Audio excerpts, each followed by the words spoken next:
திமுக ஆட்சிக்கு வந்தாலே விலைவாசி உயர்ந்து மக்களுக்கு துன்பம் வந்துவிடும் என்று அதிமுக முன்னாள் அமைச்சர் ராஜேந்திர பாலாஜி விமர்சனம் செய்துள்ளார்.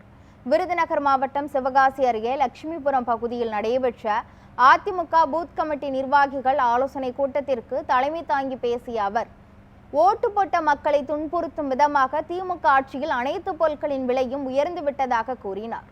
அடுத்த ஆண்டு சட்டப்பேரவை தேர்தலில் வெற்றி பெற்ற எடப்பாடி பழனிசாமி மீண்டும் முதலமைச்சரானதும் வேலைக்காக காத்திருக்கும் இளைஞர்கள் மற்றும் பெண்களுக்கு வேலை வாய்ப்புகள் உருவாக்கப்படும் என்றும் ராஜேந்திர பாலாஜி தெரிவித்தார். திமுக ஆட்சிக்கு வந்த பிறகு தமிழ்நாட்டில் போதை கலாச்சாரம் பெருகிவிட்டது என்றும் அவர் குற்றம் சாட்டினார்.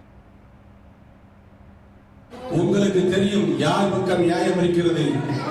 எடப்பாடியார் பக்கம் நியாயம் இருக்கிறதா? திமுக பக்கம் நியாயம் இருக்கிறதா?